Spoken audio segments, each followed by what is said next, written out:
Good afternoon. Thank you for taking part in Vermont Holocaust Education Week.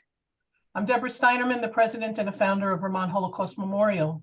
We're a virtual volunteer-run nonprofit whose mission is Holocaust education throughout Vermont. Please visit our website, holocaustmemorial-vt.org, for information on our upcoming professional development workshop, our contest, projects, speakers, resources, and exhibits that we offer. Our speaker this session is Miriam Rosenbloom. Miriam is the daughter of Holocaust survivors. Miriam Rosenbloom was born in Amsterdam and immigrated to Montreal with her family as a young child. Both her mother and father were Holocaust survivors, both from the Netherlands, and both were hidden by righteous Christian families during the war years. Most of her extended family perished in the Holocaust. She is a co-founder of the Vermont Holocaust Memorial, and after being a docent at the Houston Museum, or Holocaust Museum, for 15 years, she's continued to share her parents' story and teach about the Holocaust to students and others in Vermont and elsewhere. Please feel free to type questions in the Q&A section during the program, and we'll try to get to as many as we can in the time allotted after Miriam's presentation. Miriam is joining us today from Florida, sunny Florida. Miriam, thank you for taking the time to share your story with our audience today. Thank you so much, Debbie, for that introduction. It's an honor and a privilege to be here today and to speak with you as a group. I am not a Holocaust survivor, as Debbie told you. I am the daughter of two Holocaust survivors. Both my parents were in hiding and were saved by righteous people who looked after them and took care of them. And that's the only reason that I'm here today. And they were the lucky ones. 2/3 of the Jews of Europe perished during the Holocaust. It didn't matter if you were old, if you were young, if you were rich, or you were poor. Everybody was a target. The Nazis' hope was to eliminate and exterminate all the Jews of Europe. As a people, and this is my story.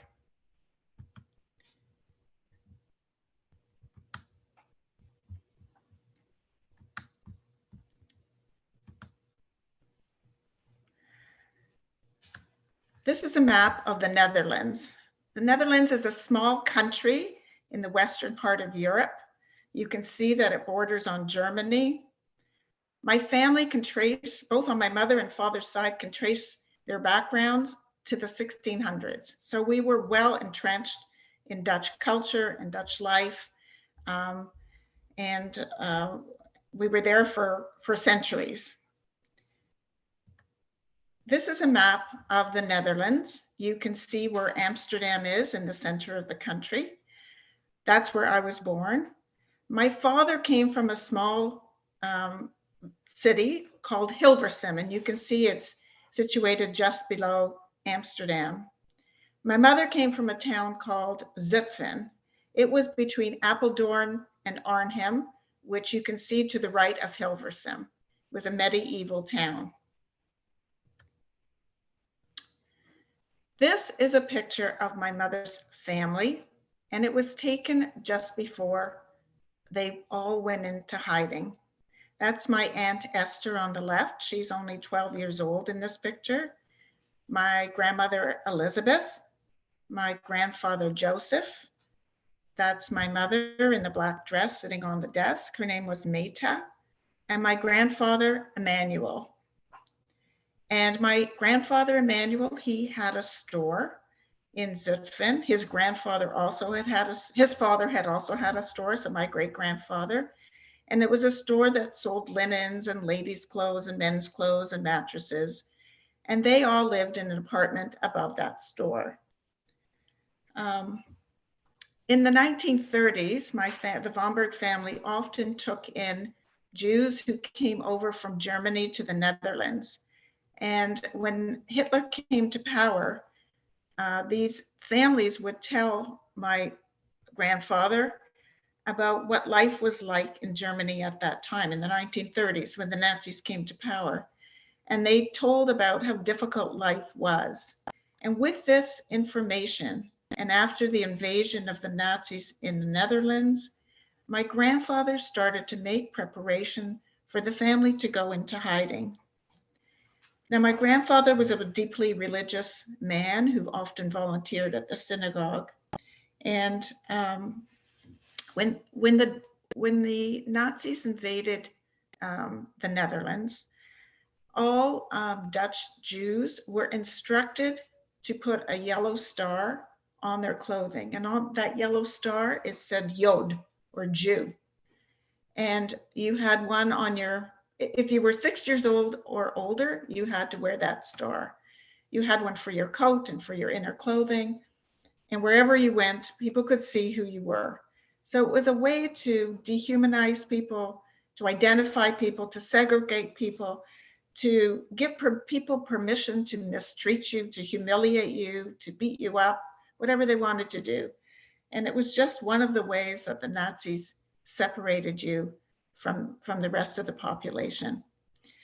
I should tell you that all 5 members of my mother's family survived the Holocaust in hiding with the help of the Dutch resistance movement. They were the lucky ones. It was almost unheard of that a whole family would return after hiding still intact. And each of them didn't know where the other ones were during the war. So it's quite incredible. But I'm going to actually tell you the story of my father's survival. This is a building in the Netherlands called the Rudelsheim Stichting. It's in Hilversum, that town I showed you just below Amsterdam. And this building was a boarding school for children with disabilities, children who weren't able to go to a regular school. Now we have schools, you know, if you have a learning issue, you have a special school, they'll accommodate you. But in those days, if you couldn't learn with everybody else, you couldn't go to school at all. So these children were sent to this boarding school. It opened in 1925. And it was meant to teach kids skills that they would not, so in order for them to lead an independent life at some point. So there were 69 children that lived here. There were 11 staff members. And my grandfather was the director of that home. So he lived there with my grandmother, with my dad, with his 2 brothers. And my dad lived there from the time he was 3 years old. And it was a very happy place for these children to be. Many children actually came from Germany when things were going wrong in Germany. Parents sent their kids to this school for safekeeping as well. So it was a wonderful place for these children to be. Just a minute.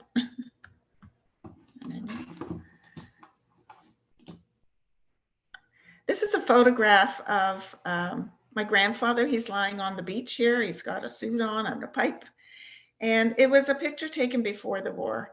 I don't know who all the people are in this picture, but I wanted to show you just how natural life was. People had a good life. People went to the beach. You probably have pictures like this of your own family, just having a good time out on the beach, enjoying yourself on a sunny day. And this is what life was like before the war. These were ordinary people. They hadn't done anything wrong. They were just later very much targeted by the Nazis. And this photograph is that of my grandfather, my grandmother. The little boy on the right is my father, his brother Ezra, and his older brother Isidore. And they're playing in a sandbox behind the Rudelsheim Stichting. Life was normal, life was good, just doing regular things as people did. In May 1940, however, the Nazis invaded the Netherlands and life changed. I did want to show you also, before we go there, I wanted to show you a picture of the children in the school. These are children, the boys learned how to fix bicycles and how to do some woodworking, and the girls learned how to cook and to knit and to sew. And they celebrated birthdays and Jewish holidays, and they learned how to read and to write.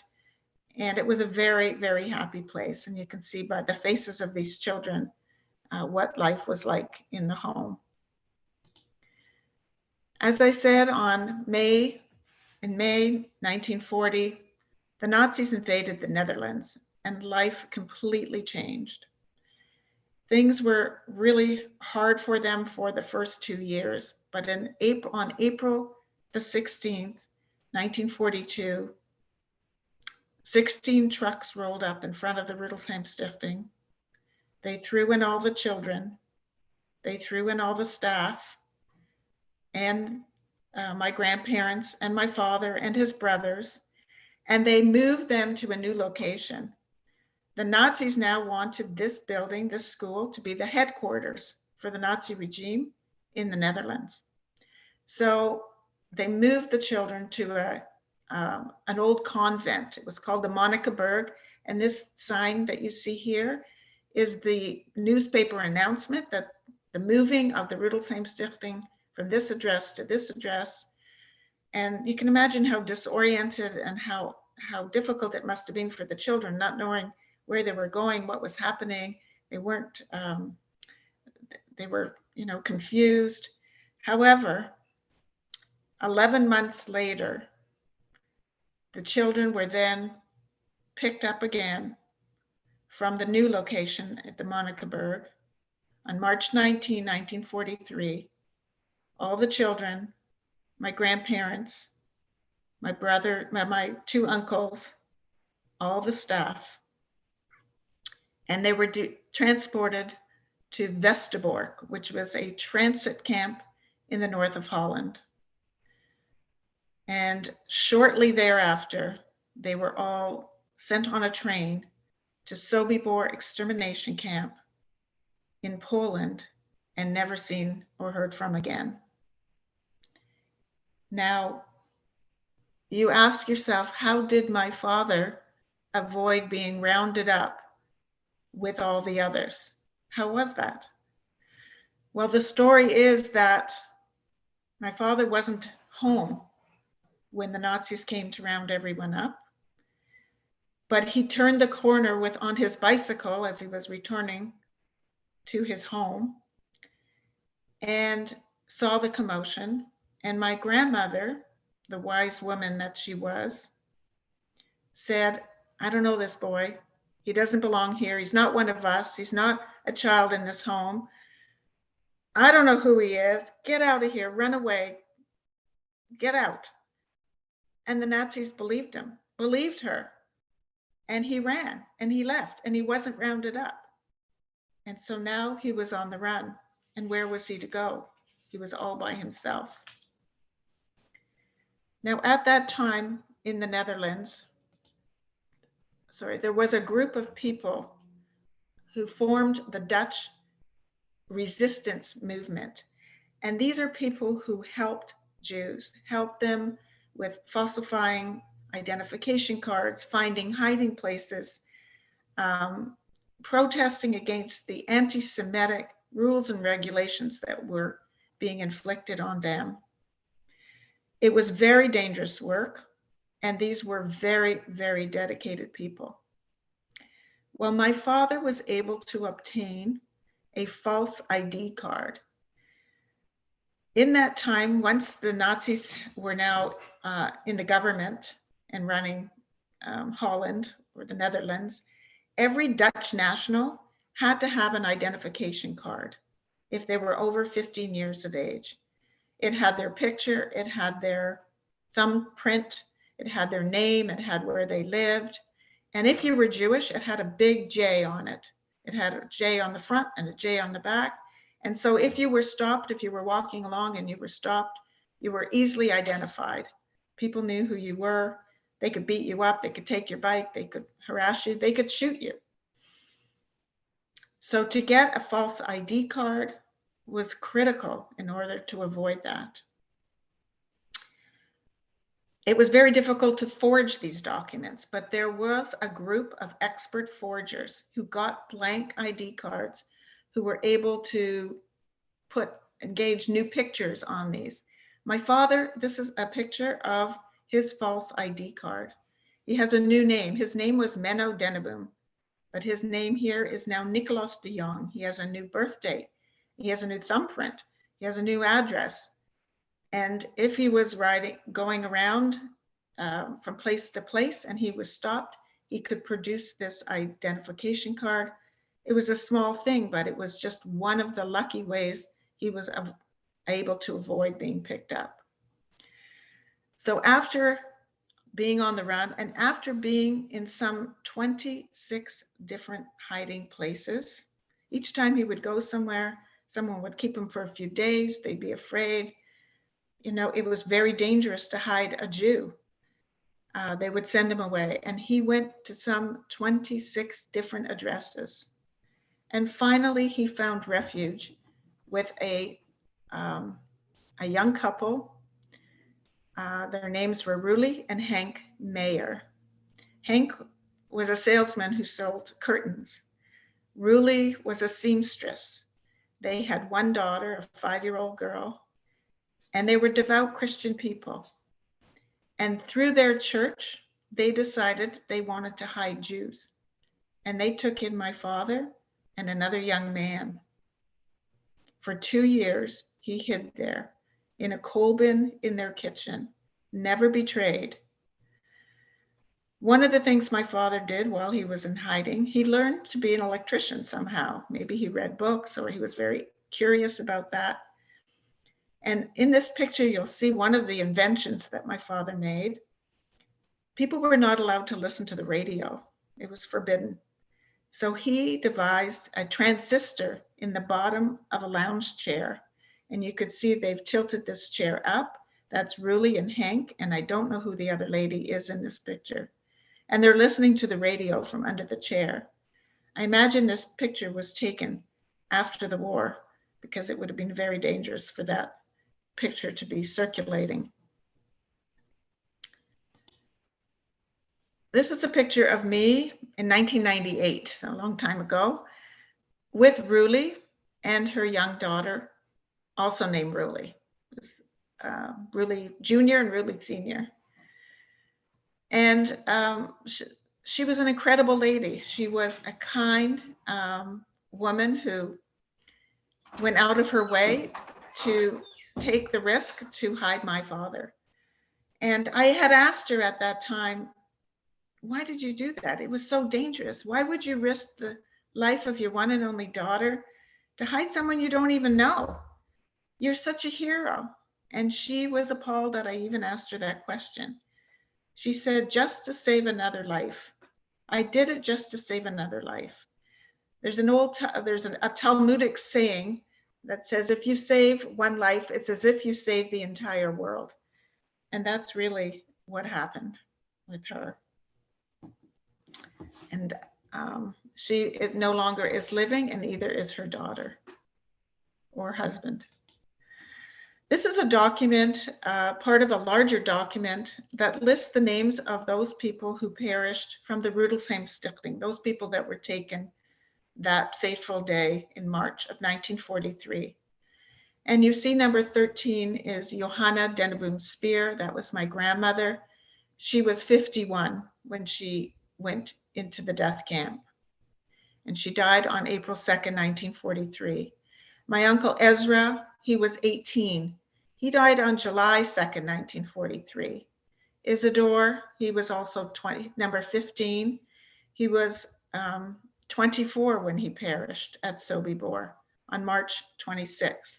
And my grandfather Isaac, who was the director of the home, he was only 52 and he died on April 2nd, 1943. And this document lists all the names. And I often wondered, why is it that my uncle Ezra died in July, while the others perished just shortly thereafter coming to Sobibor? But I just never knew the answer, so I had no idea. Well, I only just learned the answer to that question 11 months ago. 11 months ago, February of 2022, Vermont Holocaust Memorial, an email was received through our website, through our organization, and the subject line was seeking contact. And the question was, are you Miriam Rosenbloom? And are you related to Ezra Deneboom? And I said, yes, that's my uncle. He perished at Sobibor. He was rounded up with all the rest of the family. And that's all I know. That's what happened. And the email said, my father is 97 years old. He has a keen interest in getting in touch with you. My father still has personal letters from Ezra, which Ezra wrote from the Dutch camp Westerbork. And in these letters, he describes life in the camp and details. My father also has Ezra's yellow star. What was all that about? I had no idea. So given Albert's advanced age, I decided to go to Amsterdam and meet him. And here I am a year ago, and I met Albert. And I learned the story. Albert and Ezra were good friends at school. They were buddies. They walked home from school every day together. They enjoyed each other's company. They were just regular teenage kids. Well, when everything was going wrong in Europe in Holland at that time for the Jews, and Albert could see how his best friend was being mistreated and rounded up, and horrible things were happening, he decided that he wanted to help his friend. So he, together with his mother and his uncle, who were working for the Dutch resistance, were able to find a hiding place for Ezra. And that's what they did. And Ezra went, they put him in a hiding place on the Amstel in Amsterdam. And this is the building. It's the second one on the right. Now, Albert doesn't remember where Ezra was hiding, whether it was the first, second, third, fourth, or fifth floor, or if there were other people there, or if there were other Jews being hidden. He doesn't remember. It was 80 years ago.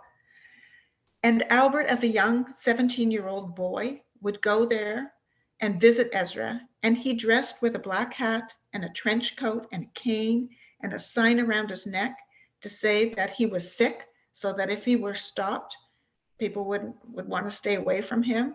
And he would go visit his best friend Ezra in this hiding place. Can you imagine how dangerous that was? But he felt he needed to find out how he was doing, if he could bring him food, if he could give him news of the outside world. Well, Albert went there regularly, and after 3 months, he came one day, and Ezra wasn't there anymore. He had been rounded up. And on the floor in the hiding place was his star and his ID card.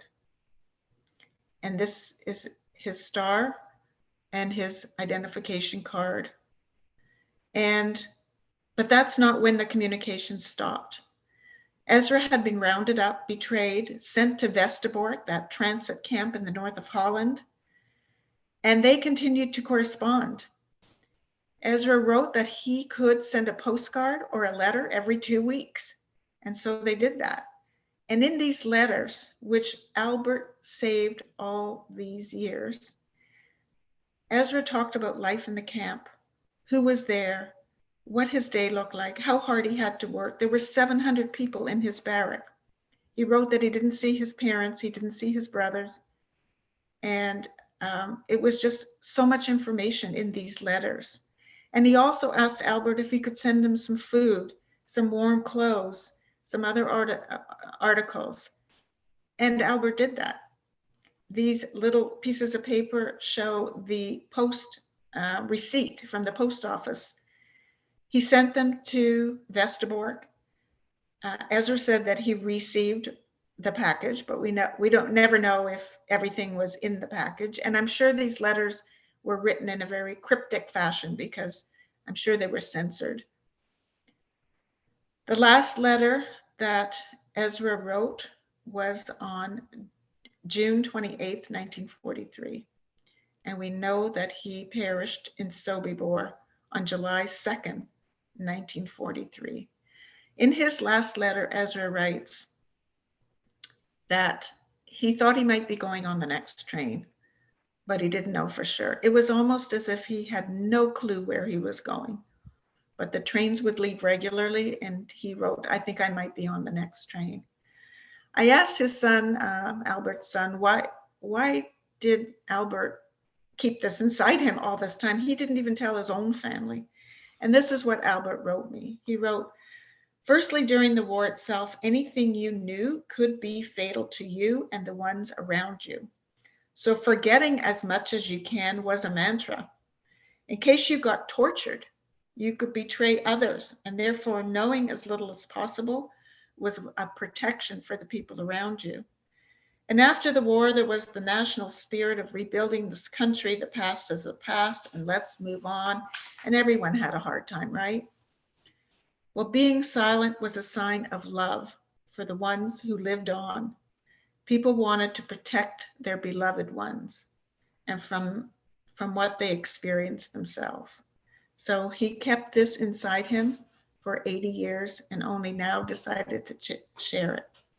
I don't think my father ever knew that his brother was in hiding in Amsterdam as well. I just recently returned from Amsterdam. I have donated these papers to the Jewish Museum there for safekeeping and for future generations to view. I have kept the yellow star. This is a picture of a monument that now stands in Hilversum, where the Rudelsheim Stichting building once stood, that beautiful boarding school. The school is no longer there. It was bombed during liberation. As the Allies approached, they bombed that building because it was the headquarters for the Nazis. So what stands there now is this very moving monument to remember all those children who perished. There's a little girl holding a teddy bear. There's a little boy clutching a little bag. And when you stand there, you feel the emotion of what these children suffered as they were being taken away. The picture on the right shows a classroom of children standing around the monument. Now there is a school around the corner from where that school once stood, and children have taken it upon themselves to be aware of what happened and to share the story with people in Hilversum and those that visit. Very, very important. So the war was over in 1945. My parents reunited. They were married and they had 3 children.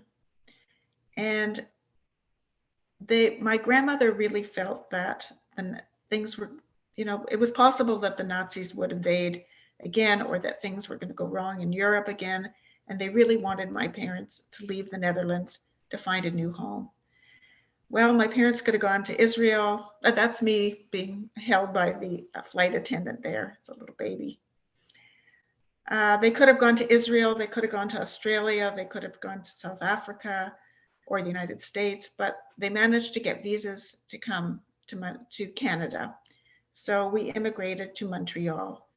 My father had no English. He had no language, no money. He had no family. Everybody perished, and no job. And we were refugees in a new land. And this was my picture of my parents in later life. My parents were amazing people. They were grateful. They were thankful. They were resilient. They were so proud of their children. They were not bitter. They looked forward instead of backwards. And my siblings and I often marvel at how our parents could have gone on as they did in life, having experienced all that they had. So they taught us a lot. And this is what we've become. This was 5 years ago, and since then we've added more.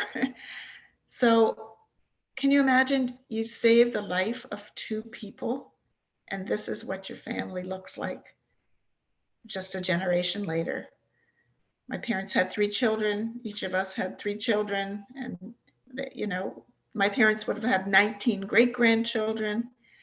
And in this group, we have doctors, we have teachers, we have musicians, we have entrepreneurs, we have computer wizards, so many different contributions that each one of those people now give to the world.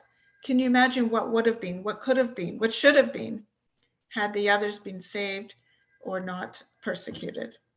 something to think about. So of the 9 million Jews in Europe before the war, 6 million Jews were murdered. And of that 6 million Jews who were murdered, 1.5 million were children. Now, why, you ask, why would the Nazis even target children? What have they done? You know, they're just little people. The Nazis had a hope by killing the children who grow up that they would exterminate an entire group of people. And so the children were targeted. And of the 140,000 Jews who lived in the Netherlands, 107,000 were murdered. So it was one country in Europe where the largest percentage of Jews were murdered. And today there are only 30,000 Jews who still remain. Many people immigrated to Israel, to North America, and all over the world. So I was just there in Amsterdam now, and people are still afraid to wear a skull cap, a kippah, to wear any identifying Jewish markings on them. Even today, the anti-Semitism is very much present. And here we are in 2023. So the Netherlands never recovered the Jewish population from what it was before the war. But it wasn't just the Jews who were targeted. We have to remember, this was a group that the Nazis very much wanted to eliminate. But they were looking for a Northern Aryan German race, a superior race. And they looked at all these other people as inferior. This is a schematic of different patches that people had to wear in certain concentration camps to identify why they were there. If it was a red triangle, you were a communist, or gays and lesbians was another color. If you were mentally or physically handicapped, it was another patch. Jehovah's Witnesses, Romas were also targeted. So all these groups were targeted by the Nazis, and they had hoped eventually to rid Europe of all these people. So it wasn't just the Jews. They were the foremost ones who were murdered. But had this gone on, who knows how many of these other groups would have been eliminated.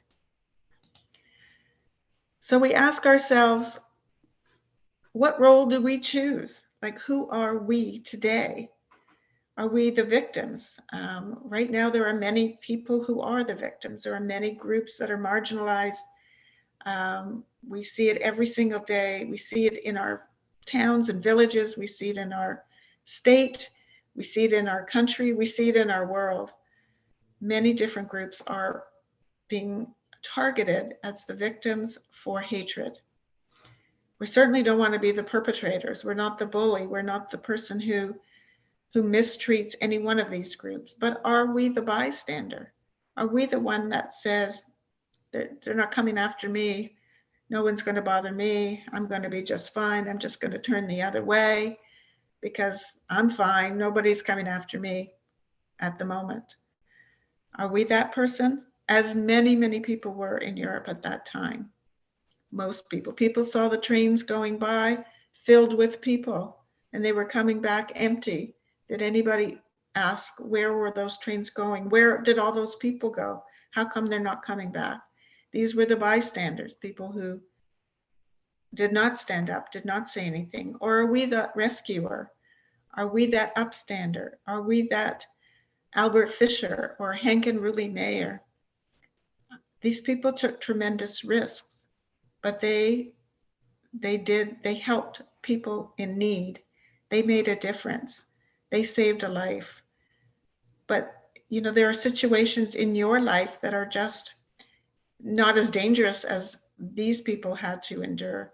People who are picked on at your school, in your community, for no reason. They're not bad people, but they are different than you. And just being different is not a reason for hatred or for mistreatment.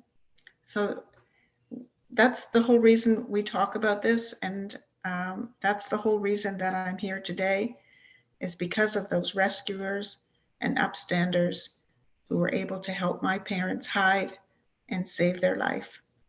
Thank you so much. And if you have any questions, I'll be happy to answer. Thank you so much, Miriam.